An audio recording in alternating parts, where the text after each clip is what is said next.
None of the content on this or any episode of the Kratom Science Podcast, Kratom Science Journal Club, or on any page of kratomscience.com is intended, nor should it be considered, medical claims or medical advice. This is the Kratom Science Podcast. I'm your host, Brian Gallagher, blog and social media writer for kratomscience.com. Your source for all things Kratom. Bridget Williams was born with cerebral palsy. At 16, she was homeless on the streets of New York City and addicted to heroin. Decades after getting clean and working in harm reduction, Bridget discovered Kratom, which she uses to treat severe chronic pain. She now lives in Mississippi, where the right to consume Kratom is being threatened. This is Bridget Williams, and this is her Kratom story. Right before I got thrown out of my house, I was at a boarding school, a therapeutic boarding school, which were all the rage in the late 70s, all through the 80s and early 90s for, troubled kids. And I went to a therapeutic boarding school called the DeSisto School, and you can look it up on Wikipedia if you want, in the Berkshires in Stockbridge, Massachusetts. That's where I actually met my current significant other. I met him when I was 13 in 1987, and I left the school in 1991, and we lost contact for 25 years. But when I left the school and I ended up back in New York City with my mother, I was with her for maybe 2 weeks. I'd gotten a job. I wasn't out all night partying. I was home at 10 o'clock at night after work. And after about 10 days of me being there and doing, I thought, pretty well. I mean, for 16, she decided that she didn't want me there. And so she was like, yeah, I don't think I want you here. You need to go. And that's how I ended up homeless. So where are you from originally? New York City. I Okay. was born and raised in Manhattan. I was born in New York Hospital in Manhattan. And you said you were disabled since birth. Correct. I was born with what they call uniplegic cerebral palsy. I have cerebral palsy, but only on the right side of my body. So my left side is perfectly normal, maybe even slightly overdeveloped, because it's doing 75% of the work for my entire body. I do have some limited mobility and motor skills on my right side. It's actually, it's lessened since I've gotten the rheumatoid arthritis, and gotten less and less and less, especially since that started. I had a heel cord shortening when I was 2 years old, and they overcorrected. So basically what ended up happening is that my heel doesn't touch the floor when I walk. I end up walking on the front and the side of my right foot. I do have a slight limp, but I can walk. So a lot of people with cerebral palsy are generally quadriplegic or biplegic if they are on the bottom half, they can't walk. There's only, I think, less than 5,000 people in the world with my type of uniplegic cerebral palsy. It's very rare. I know one other girl, and she lives in Australia. Wow. Yeah, my mom was an alcoholic. She drank through the pregnancy. She fell during the pregnancy twice. I was, laying on the umbilical cord. I ended up with the umbilical cord wrapped around my throat. They put her in the hospital for 2 months before I was due to be born. They allowed her to have a drink a day in the hospital to keep both her and I from going into alcohol withdrawal. Yeah. Because in 1973, they didn't have the same kind of medicines that they do now. Yeah. If it was now, it would be different. They did an emergency C-section on December 25th, 1973. I was born at 10 a.m. The doctors basically said to my father, don't bother getting her a social security number or birth certificate for at least 2 or 3 months, because we don't know if she's going to survive. Wow. And my actual original birth certificate says February 1974 on it. I guess my dad waited a little bit and then decided, what the heck, I'm going to get her one. Wow. So that's my story. My mother was a model. She did mostly fitting work, but she did one print ad for Max Factor back in the late 50s. She was discovered at 16 on Bell Boulevard in Queens. She was born in Ireland and came over here at 12.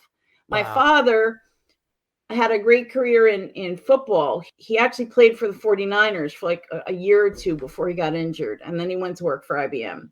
So that's just quickly my background. Wow.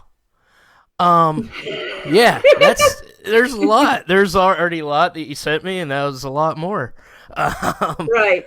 But we can start from basically, I guess, the time that I got homeless. That would be where my experience with Kratom is, really become significant to me. You went to the boarding school in Massachusetts. That was, how old Correct. were you then? For almost 4 years. I left at the end of 91. I got there in May of 1987. Obviously, they have high school classes and they have college classes for kids that haven't graduated the therapeutic part yet and still need to continue school. But it's therapeutic. It was based on Gestalt therapy. So like we lived in dorms, we had dorm meetings, we were supposed to talk about our issues. They had dorm parents. We were restricted from going home on vacation unless we were, unless we, like, the entire dorm agreed we could go home, and we had a sponsor of one of the faculty that worked at the school. You didn't go home during the summer. You went on summer trips. Like one summer, two different summers, I went across country in a bus. First summer was through Canada and back through the United States. And then the second summer was just only in the United States, but we went to different places.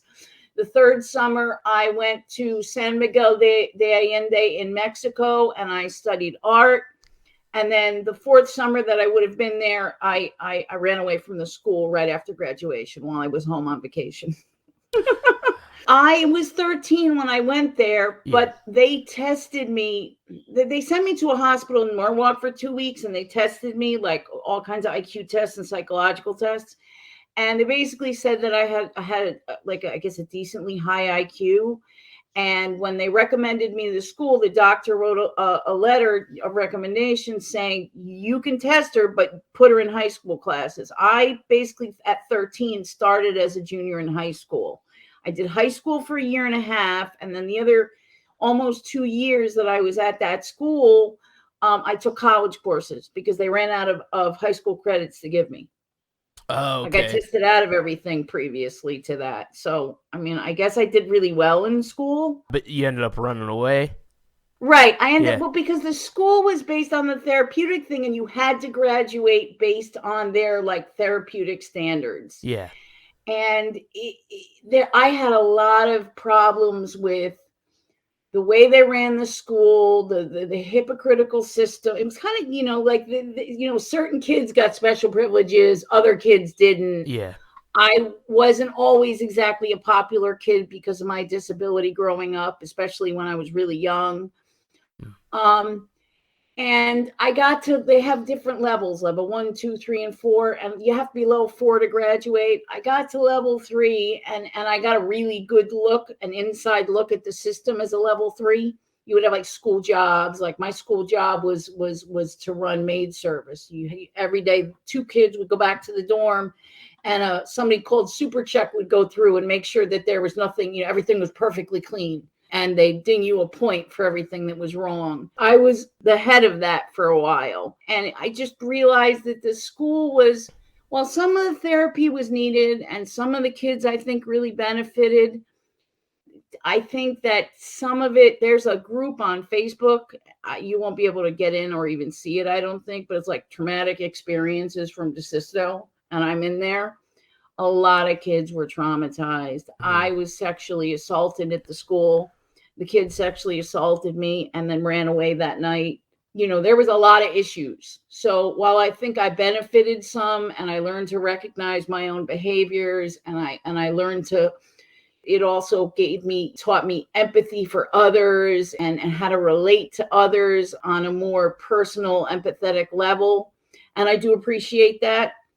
I think that because of all of the other stuff that was going on, the headmaster was accused of, inappropriate stuff with some of the boys there. So, and a lot of kids ran away. They used to have these weird punishments where if your dorm decided you did something wrong enough, you could have your clothes taken away and wrapped in a sheet and put in a chair in the corner. I mean, they had these crazy punishments, and it was meant to make you think. You know, like Yeah. I got in trouble once and I got sent down to the farm. The farm is an actual working farm where they have animals like, you know, pigs and chickens and goats and rabbits, and you work all day and you have dorm meetings and you don't go to class. That's where my sexual assault happened, because the farm is a co-ed dorm. They put boys in one room and girls in another. So that's when that happened to me, you know. And by the time I ran away, like, my parents were like, we've committed you to graduate, because the parents went to their own meetings in their own areas.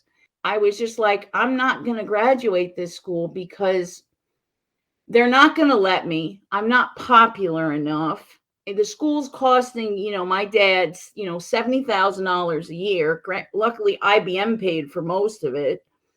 But, you know, I felt like it was a waste.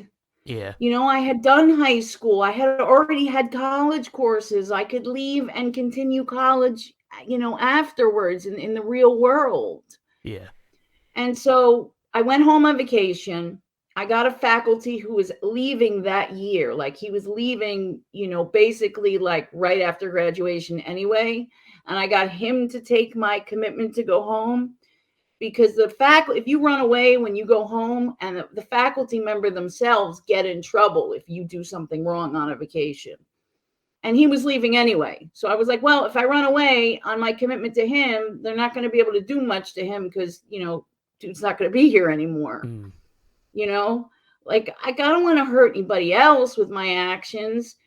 But at the same time, I needed to go. Had my mother let me stay, and I had continued working at that little pharmacy job I had found, I would have enrolled in, you know, college, you know, locally, and I would have like moved on with my life.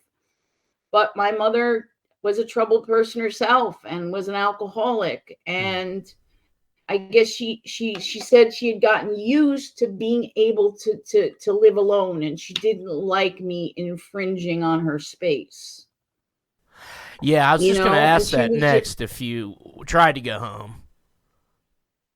Well, so I went, well, here's what happened. I ran away. I went to Chicago.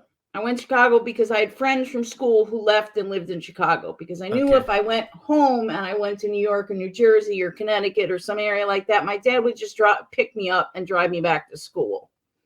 So, I mean, I basically took the Metro North to Grand Central and took, you know, and the Port Authority, and took a bus to Chicago. Stayed in Chicago for 2 months.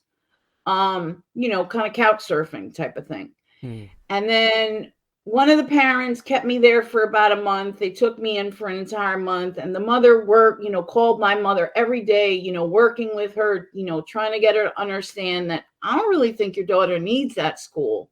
You know, she seems really well-spoken and functional and intelligent. And I think that if y'all just let her come home, you know, she says she just wants to get a job and go to school there. I guess my father paid for a plane ticket. I went home to New York. My mother and I had never gotten along. My mother idealized in her head when she was pregnant a little mini model.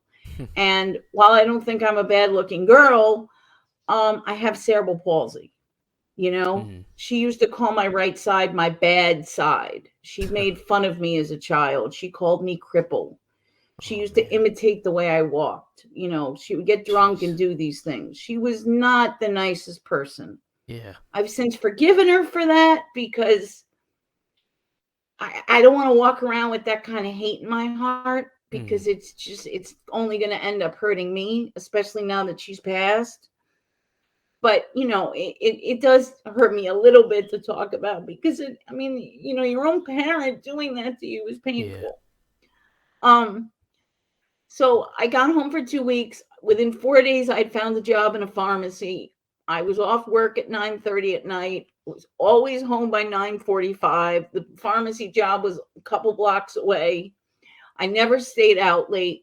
If I went out, you know, for lunch with my friends, it was always on my day off in the daytime. And I was, you know, like, I tried to be a model child for those 2 weeks, because I really, really wanted that situation to work.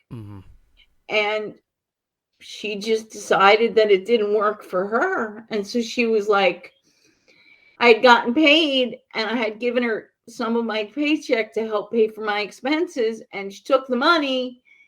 And 5 minutes later, she comes back in my room and she says, "You need to go." And I'm like, "What do you mean go?" She's like, "You need to just go elsewhere." She was like, "You can't be here. I don't want you here."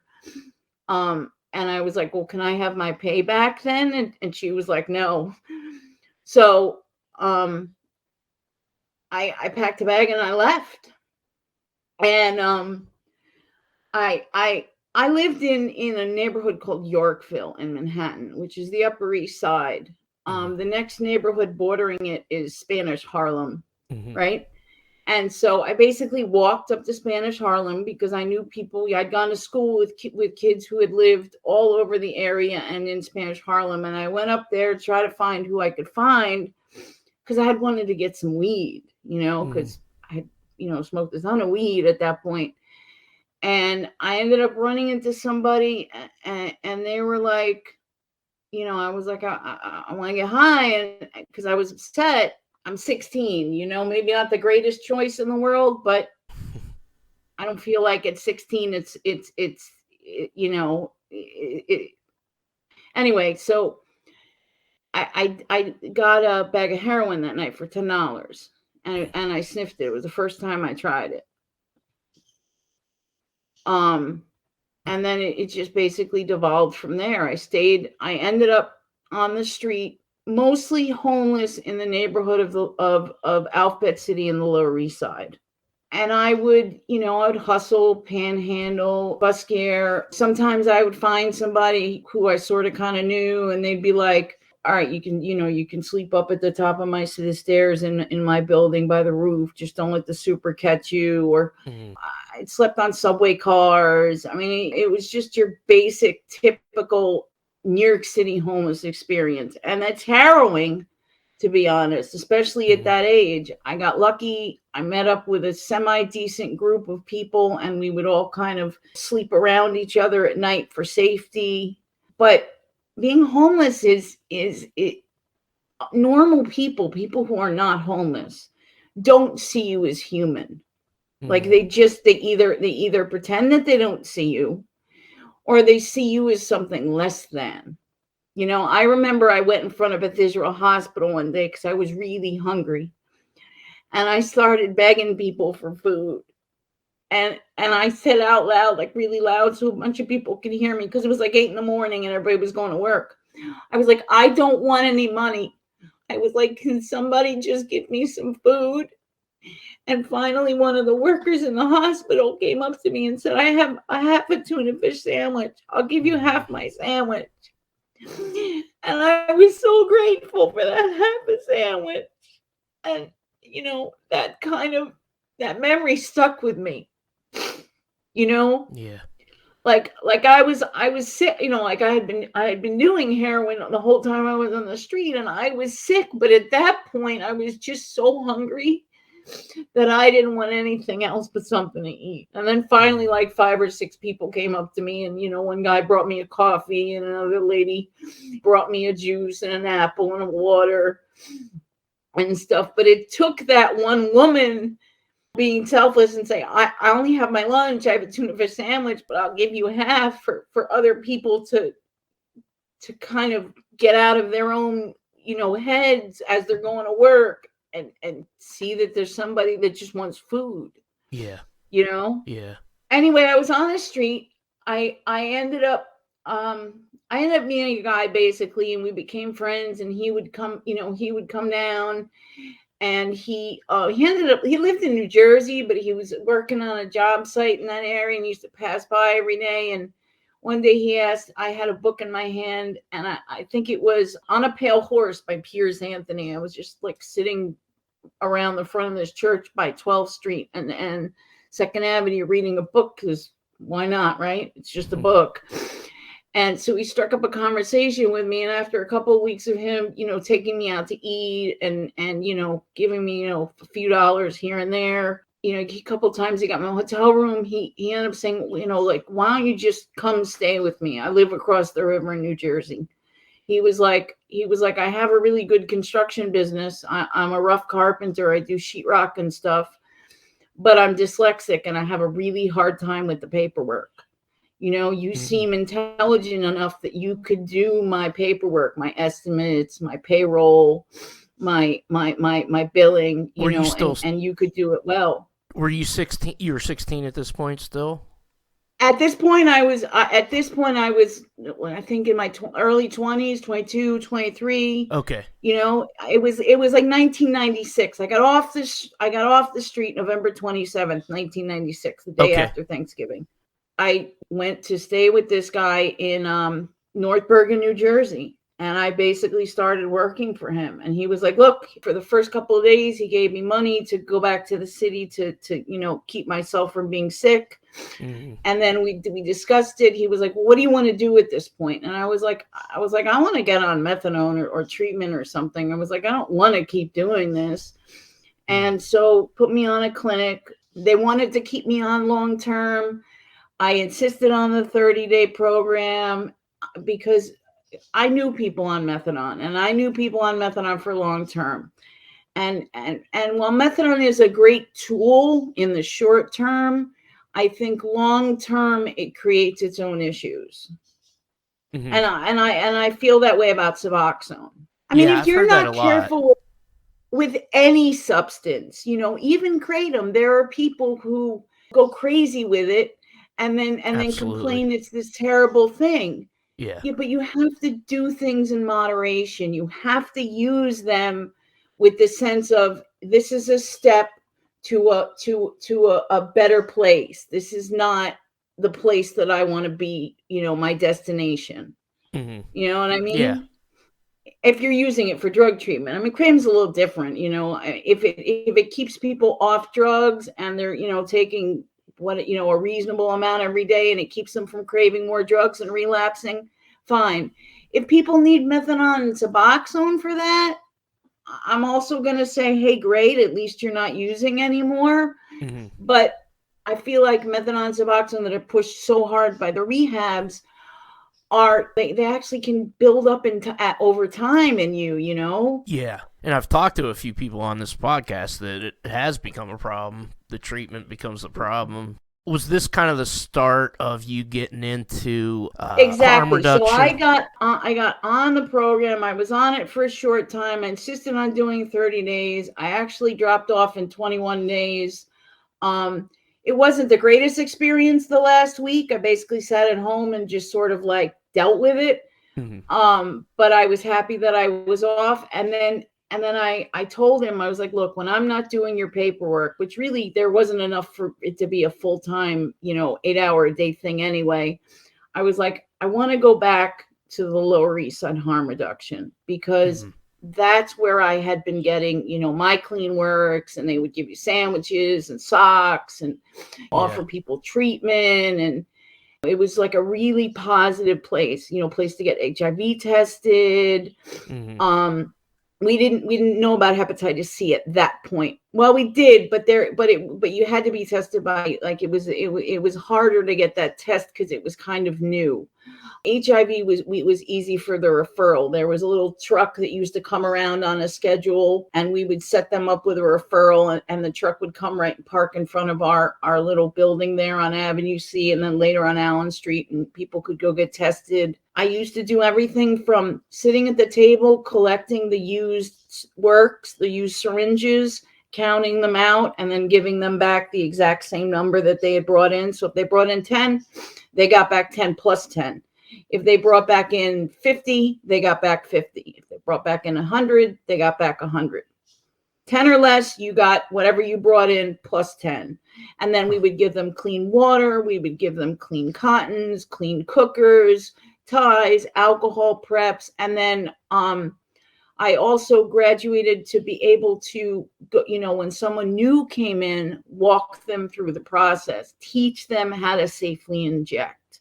Teach them, what to do and what not to do, how to keep, their equipment clean, themselves, areas that they were injecting clean. And then I'd also be like, I don't know what your sexual history is, but we have condoms here. We have dental dams, just take them out of that bin, because we wanted to just basically reduce the harm of that lifestyle. I was there for a bunch of years. I actually have a Lower East Side harm reduction card, because at that time in the late 90s, if you carried syringes on you and you didn't have that card, that little ID card that they issued, the cops could give you a hard time. But the precincts in that area had a deal with the harm reduction centers.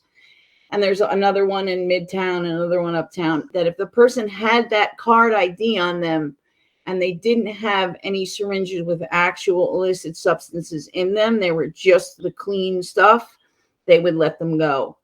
And I remember I used to deliver occasionally to this one lady who couldn't get out much, and I had to carry the card on me to bring her stuff. Still have it. It was the late 90s at this point, because I'm Right. looking at Maya Salvas' book on my bookshelf right now, and she talked about how that probably started in the 80s, I think, and so I guess by that time was it established? It was. Or was there any resistance to it from people in the neighborhood? Well, I mean, the immediate neighbors, here's the thing, we were really, really good at trying to keep a contract with the clients. Mm-hmm. Don't congregate in front of the place. Yeah. Don't leave trash.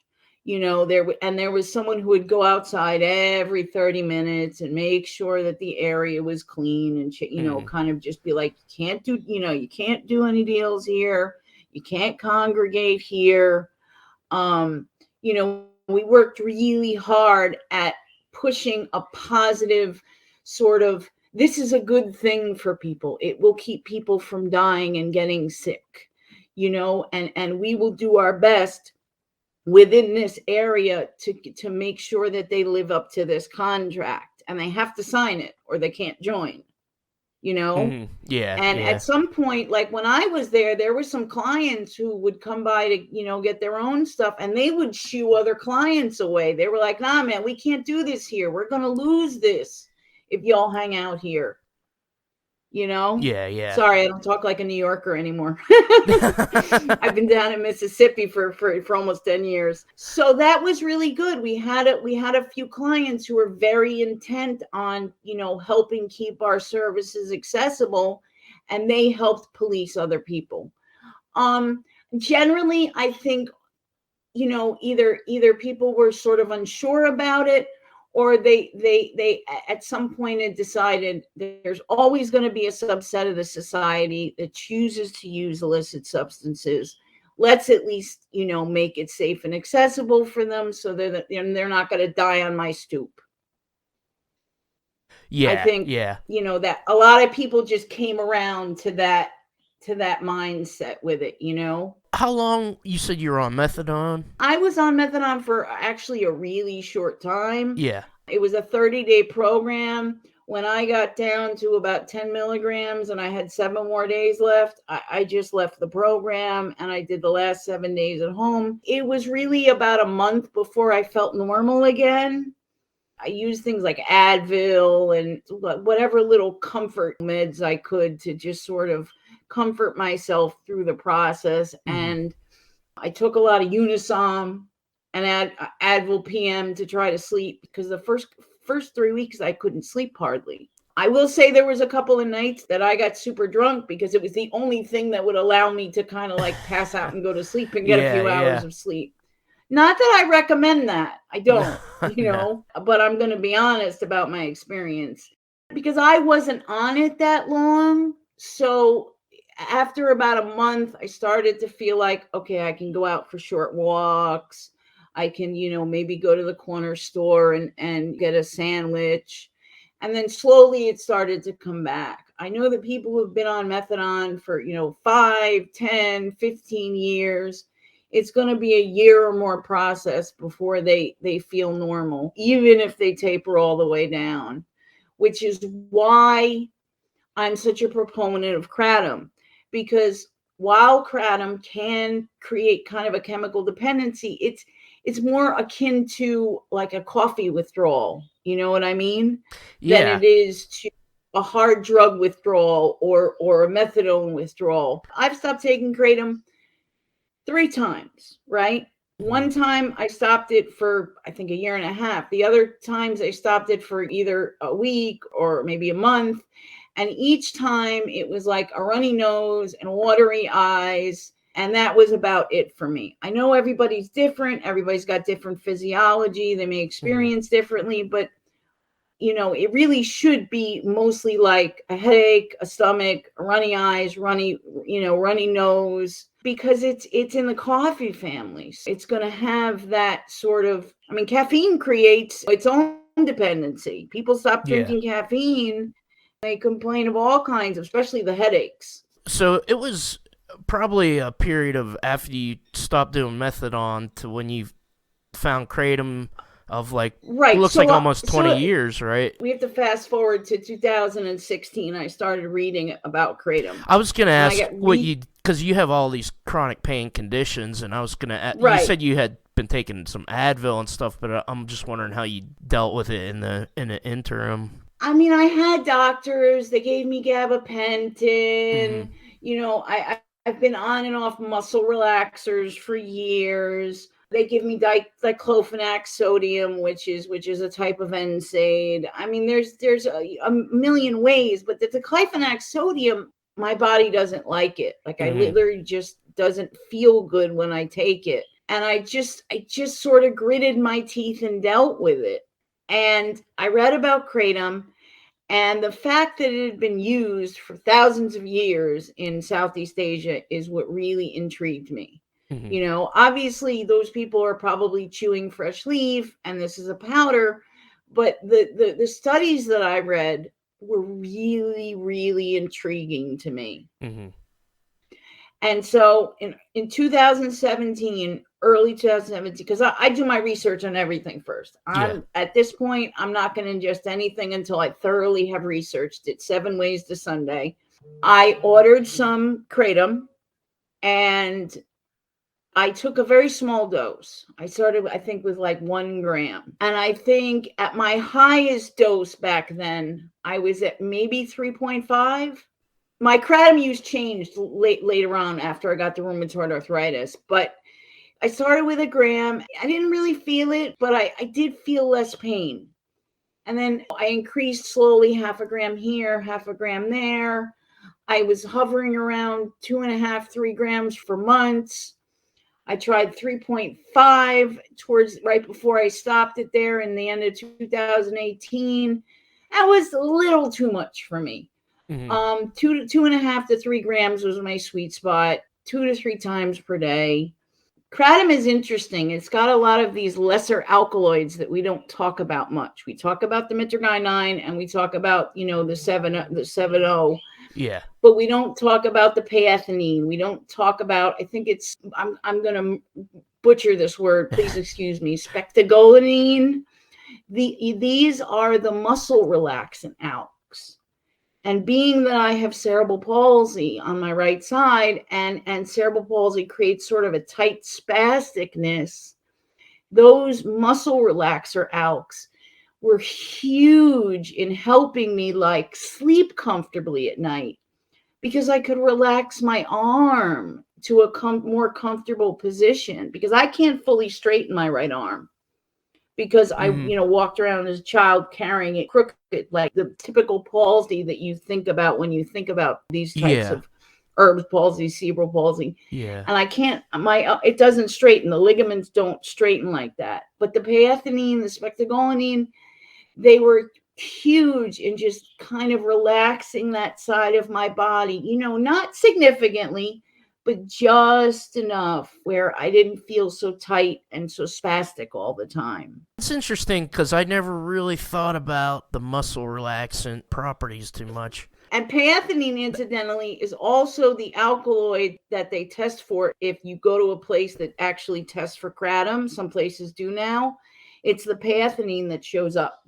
Okay, yeah, that is a pretty common. It's a pretty common alkaloid. I think, other than mitragynine, it's one of the 4 most abundant ones. there's 7-0, mitragynine, panthenine, Yeah. and then it's either spectagolinine or specticilloline. I can't pronounce those words. Well, I have a scientist that I do a podcast with, and we do like a journal club, and he can't even pronounce it either. It's like they're just for writing and reading only. When I look at lab tests, and I always look at lab tests before I purchase, like here's the thing. I'm only for lab tested, safe, plain leaf kratom. Yeah. I mean, extracts, if you need that, very, very infrequently and very low doses, and always with plain leaf, in my opinion, but I just take plain leaf. And I look at lab tests, and I look at the amount of panthenine in particular, red, green, white, and I tend to go, at least, especially for nighttime, with a strain that's got a little bit of a higher percentage of panthenine. Mit percentage to me isn't everything. I mean, it's nice to know what it is that's in there. But those are the ALKs that make the biggest difference for me. During the day, the MIT and the 7-0 do help with my pain. Because when I got rheumatoid arthritis, I started in July of 2020 to begin to feel stiff, just super stiff all day long. The entire month of July, I went through waking up in the morning and going, even going at bedtime, still feeling this awful stiffness. And it was to the point where a lot of days in July, I would get up, I would feed the birds, I would spend some time with them, and I would go back to bed. I would give up and go to bed. I went to the doctor. They tested me for a myriad of things. Lupus apparently is still inconclusive. In order for them to diagnose me with the lupus, I have to be in the lupus flare when they take the test. So that's still a question in everybody's mind if I have lupus or not. But I came up with the RA in August of 2020, and they immediately put me on prednisone and Plaquenil. I didn't see the rheumatologist until November. And while prednisone is a great drug short term, if you take it 7 to 10 days, it can do some miraculous things.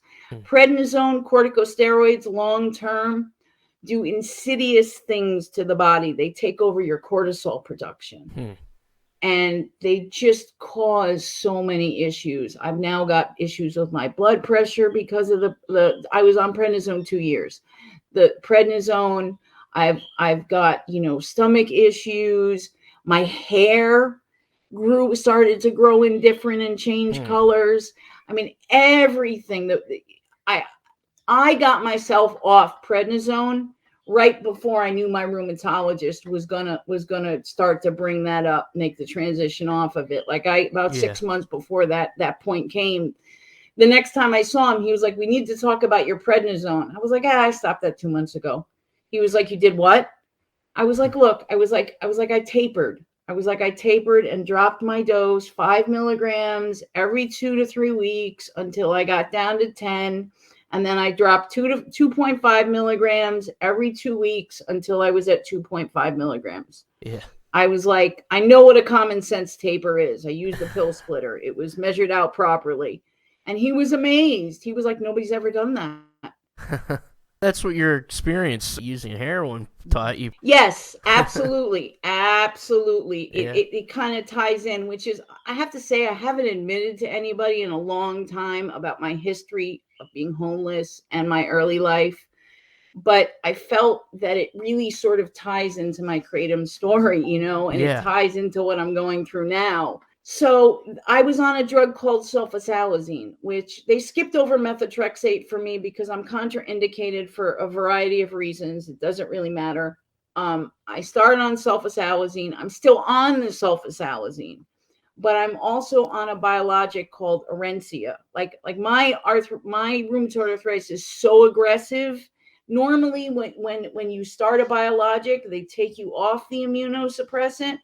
I'm going to be on the immunosuppressant, which actually Plaquenil and sulfasalazine are both immunosuppressants, just work in different mechanisms. and the biologic probably forever, because my form of rheumatoid arthritis is so aggressive. I mean, I went from getting diagnosed in August of 2020 to having severe rheumatoid arthritis, and we just started 2023. Yeah.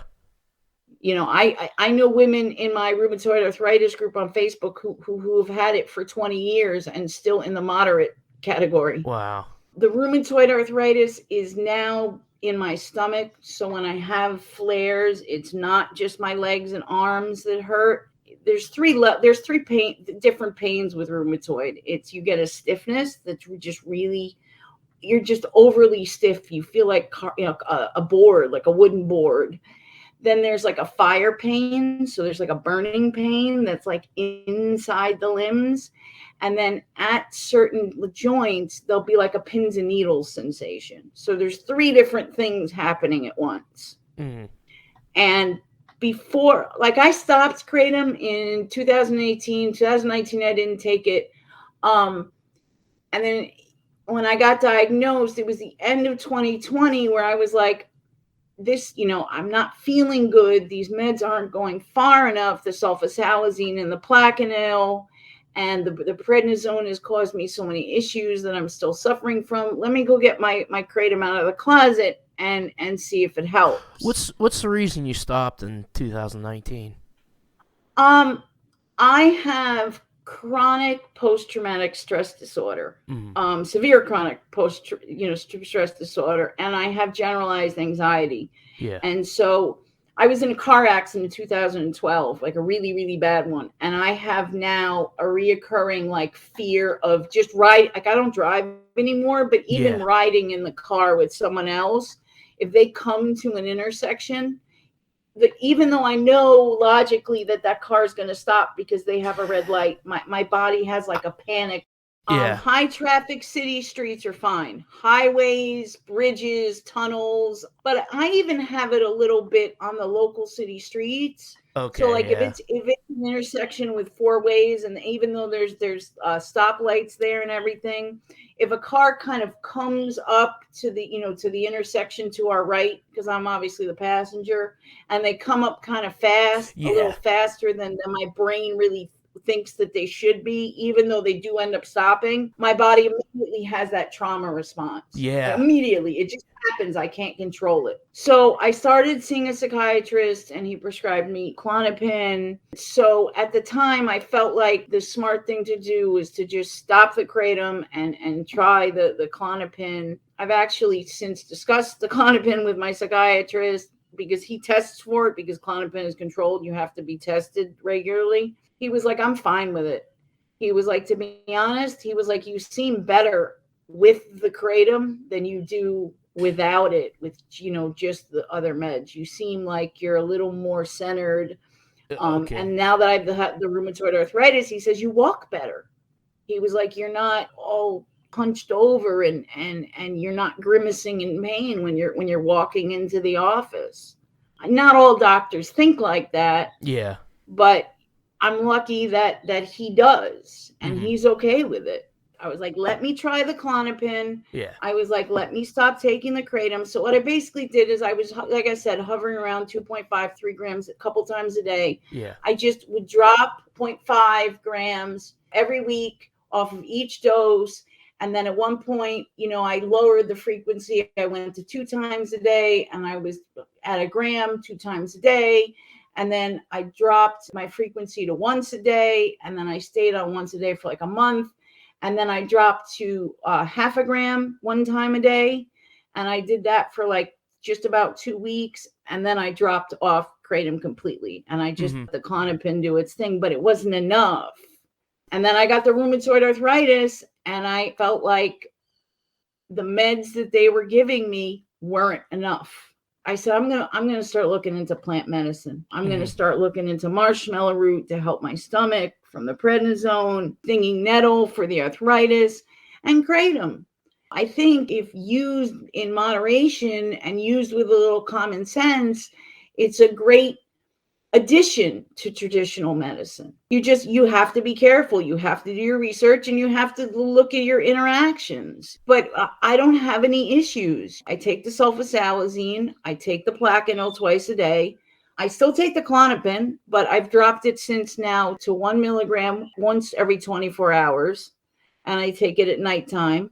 And I use Kratom a couple of times a day. Right now, my dose has changed throughout the 24 hours. So overnight, I'm only dosing once or twice overnight because I have a lot of pain when I sleep. It's between 0.6 grams and 0.8 grams. So I take that overnight. And then during the day, I'll start at 1.2 grams. And then generally by late afternoon, I'm having a lot of pain at that point because I've been doing stuff all day and, trying to care for my house, my family, my birds, just be a part of life, be a part of my community. I will take a dose as high as 2.4 grams. And then again, at nighttime, it drops back down 1.2. I try to only take just as much as I need to feel okay. So that's only like a few grams a day. You're looking at lab results from the company you're buying from. Every single time. Yeah. Every single time. Which they should all have. They should all have. Because here's the thing, taking away Kratom it's important for addicts. I've been an addict. I've used drugs. I know what that's like. I know what it's like to be locked to something and you're sick and tired of being sick and tired. You just want it to end, but the alternatives are these methadone and Suboxone, which create their own sort of chains. And then the withdrawal from them is just really awful. I was only on it for 21 days and I had a really awful, awful withdrawal. And I feel like Kratom's withdrawal, if you take it responsibly, you take it in moderation, you're going to have a bit of a chemical dependence, but it's going to be more akin to coffee. It's not the same thing. That's what most people say, unless they say, I was doing 30 grams a day and I quit cold turkey or something like that. Right. Well, I wouldn't expect that's the problem that I have with some of these people. They get into it thinking that it's an amazing plant and they don't read up on it at all. They just start taking it. Then they start taking these large amounts. Like, I understand that if you're coming from Suboxone, that your starting point might be a lot higher than mine ever will be. Mm-hmm.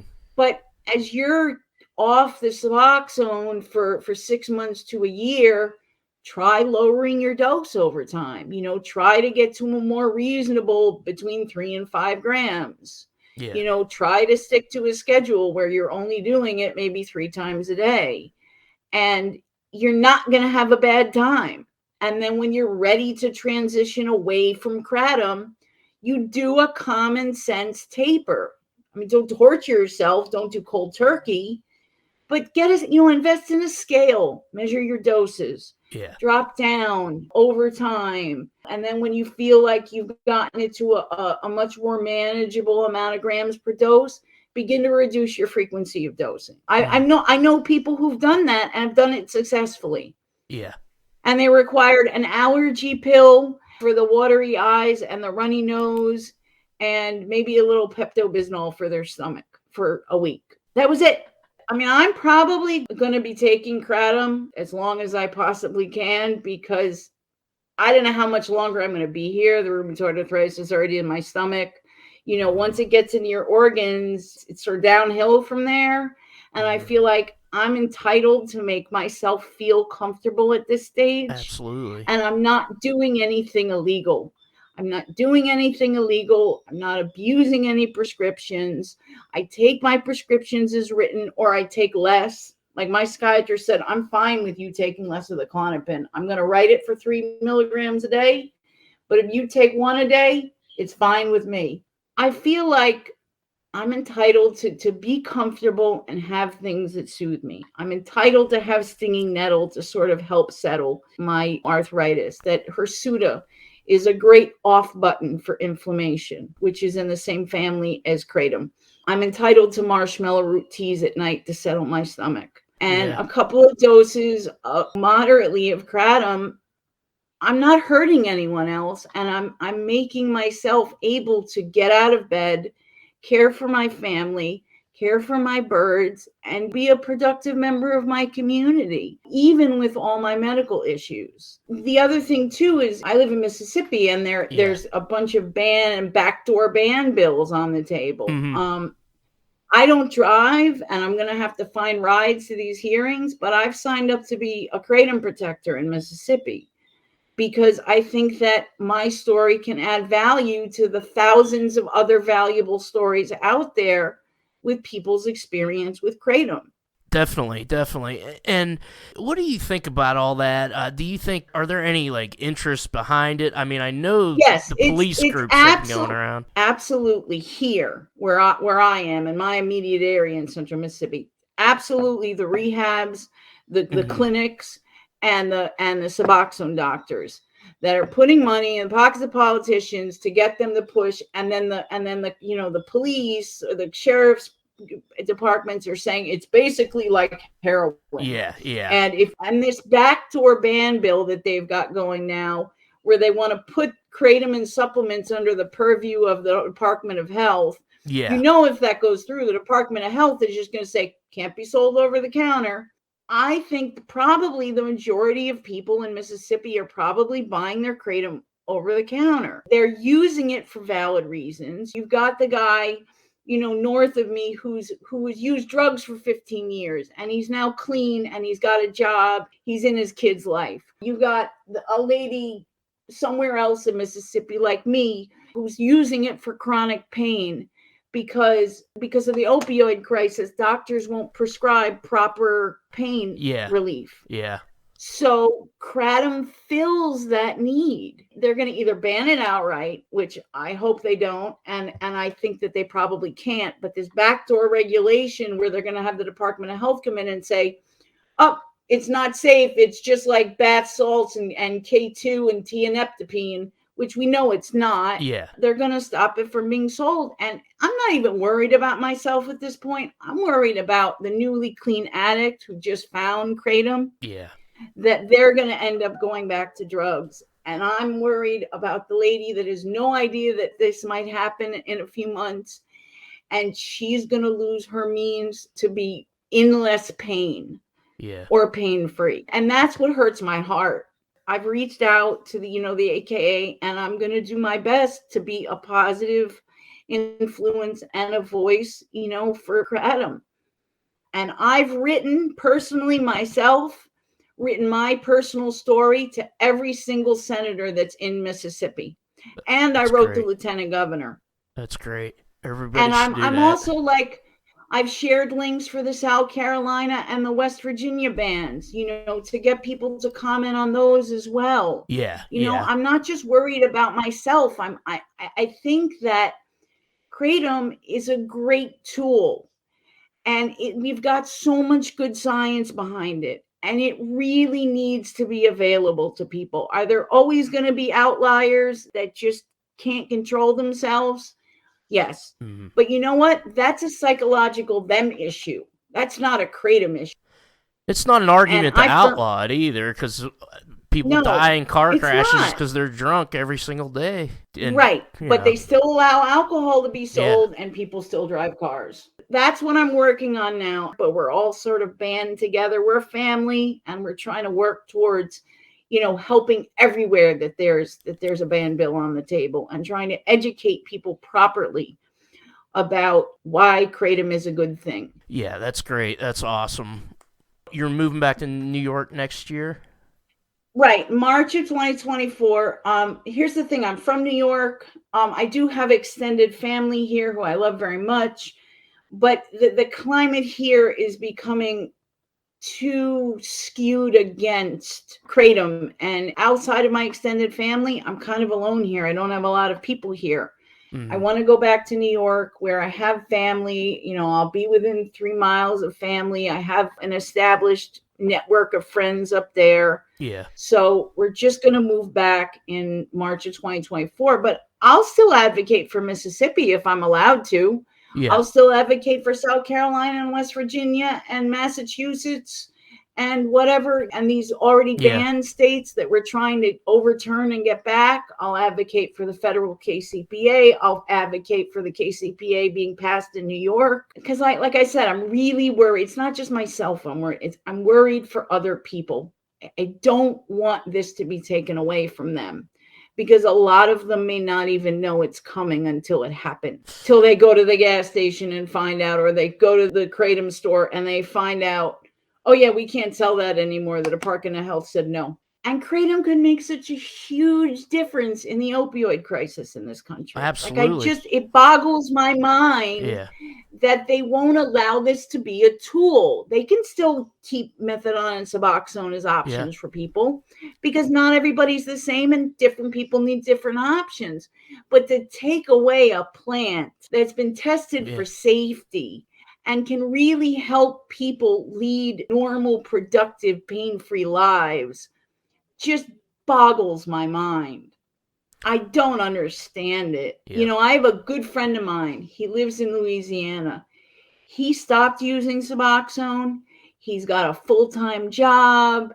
His family thinks he's doing great. They know he takes Kratom. I mean, he's a story of, this is what positivity Kratom can do. I know other people in Tennessee and other states that are treating their depression or their anxiety or giving themselves a little energy and focus. And it's a good tool. It really is. Absolutely. There's so many valid reasons to use Kratom.